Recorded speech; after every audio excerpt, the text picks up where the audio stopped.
Hey there, thinkers! Welcome back to Critical Hit. My name is Est, and well, 2024 is absolutely making its mark. Though not in the way anyone saw coming. This year has been nothing short of a textbook example of how to utterly botch the entire DEI movement. Honestly, it's almost remarkable how much it's gone up in flames. Like they're competing for some sort of epic failure award. It's like watching a disaster unfold in slow motion, and yet you just can't tear your eyes away. And I have to say, it's been kind of glorious in its own way. I mean, who doesn't love a good train wreck? When you're not the one who's in it, of course. It's like everyone jumped on the shiny new DEI bandwagon only to realize the wheels were never really attached in the first place. Now, here we are with the whole thing derailed and in flames, and I gotta admit, it's kind of entertaining. But hey, don't worry, the tide's about to turn any second now, because, you know, after all this glorious mess, I'm sure we're gonna see some kind of miraculous course correction, right? Sure, just wait for it. However, before we dive into this, we have a small request. If you are new here, consider hitting the subscribe button, smashing that like, and ring the bell to be notified for our next video. We would greatly appreciate this since this will help appease those YouTube algorithm gods. So, we thank you. Now, let me give you our thoughts on this. So let's take a trip down memory lane with a classic, because, well, surprise, surprise, layoffs are in full swing. Suicide Squad Kill the Justice League is now limping along with fewer than 100 players on Steam. Yeah, that's right. Fewer people are playing this game than are probably currently waiting in a line for coffee at Starbucks. And if we had the pleasure of seeing the PlayStation or Xbox numbers, I'm willing to bet they're probably equally abysmal. I mean, we're probably looking at maybe, like, at max, 400 players worldwide. And that's me being generous. And what a groundbreaking achievement this is. And let's not overlook the crowning achievement here. This is the same game that managed to single-handedly nuke Warner Bros. Profits. After the massive win that they had with Hogwarts Legacy last year, the Suicide Squad rolls in like a wrecking ball made of poor decisions and really bad design choices. But hey, who needs financial success when you can just release a game that makes players feel like they're the ones in need of saving? Well done, Warner. Bravo.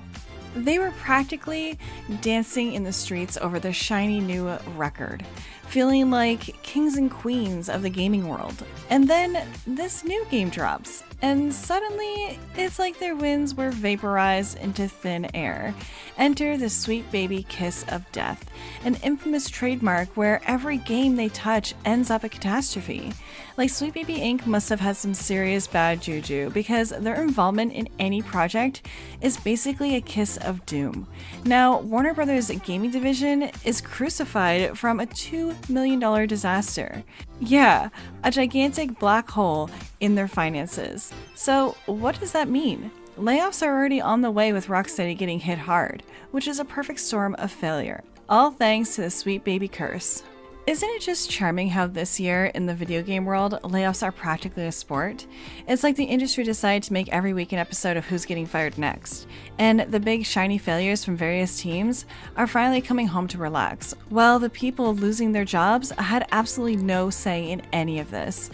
They were just going along for the ride while the higher-ups made such a mad mess of things. It's almost poetic. If poetry meant watching innocent bystanders suffer while the anarchists of disaster get to keep their cushy positions. I mean, like, karma's really on a roll, isn't it? Another studio shedding employees. Wow, what a shocker. Who could have predicted that losing $200 million would have consequences? It's almost as if making risky decisions like going all in with DEI and Sweet Baby Inc. would lead to this kind of mess. Rocksteady's turn in the layoff roulette came after Suicide Squad Kill the Justice League crashed and burned. I mean, what a surprise. So where do I even begin with this gaming failure?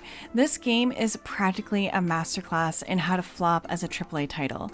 It started off with a high price of $60 to $70 price tag, and then added a jaw-dropping $130 Ultimate Game Pass for those so eager to dive in early. I mean, who knew that paying an arm and a leg would only get you a front row seat to a disaster? And let's not overlook Concord. Another AAA fiasco that's less of a hit and more of a punchline, especially since it was only a $40 game. It's almost like they were trying to make the competition look good by comparison.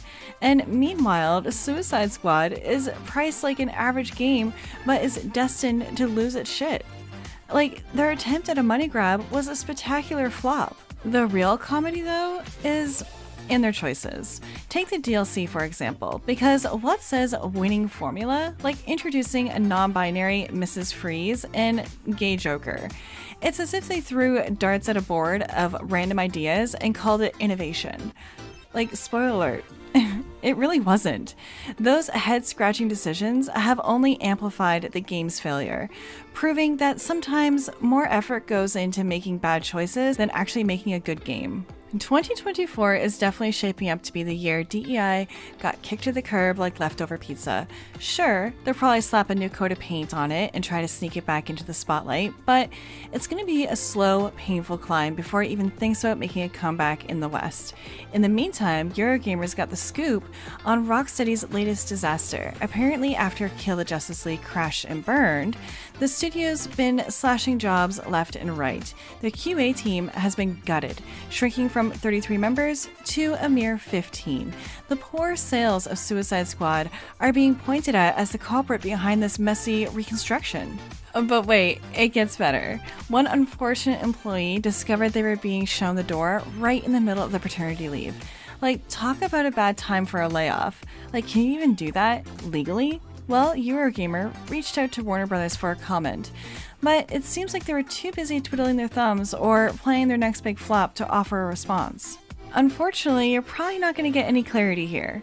And no offense, but companies rarely spill the tea on why people get fired. Everyone's all talking about why this person got canned while on paternity leave. But honestly, could we have maybe waited until he got back to sort this out? It's a pretty rough spot to be in, juggling a newborn and now you got this added stress. But surprise, the world doesn't hit pause for your personal drama.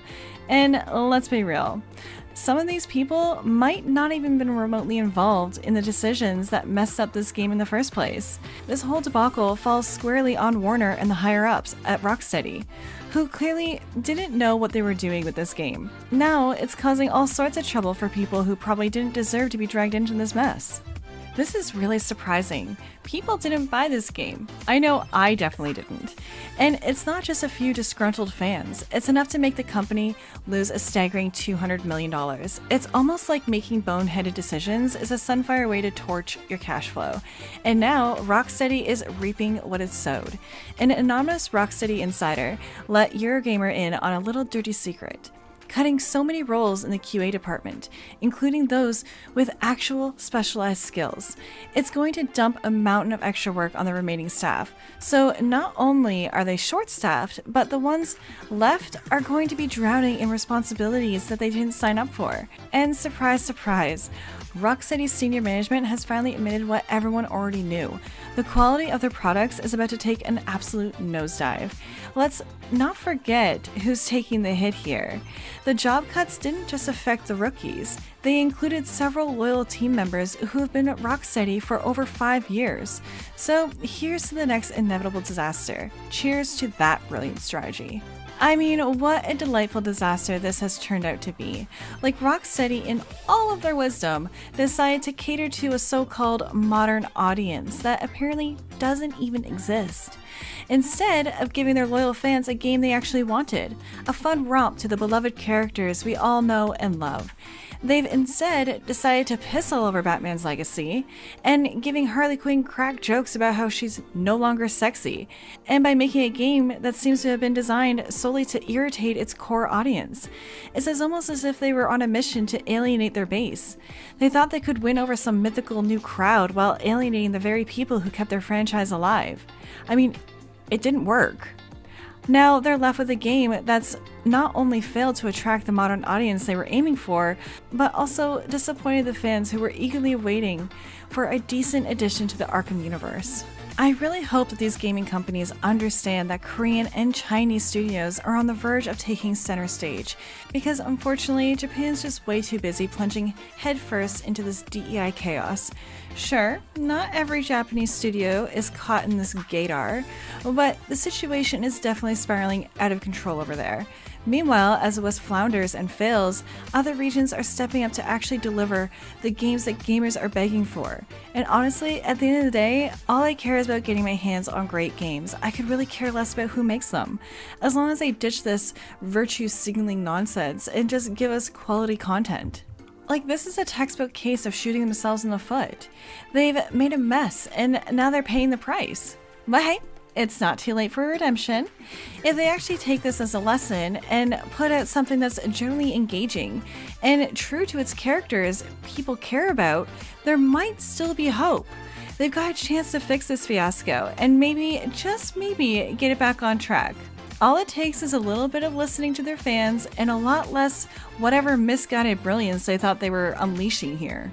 However, those are my thoughts about this Rocksteady catastrophe. Let me know your thoughts down in the comments below. And hey, before you go, subscribe to our channel, smash that like button, and ring the bell to be notified for our next video. As always, this is Est, and I'm signing off now, so I'll see you in the next one. Toodles!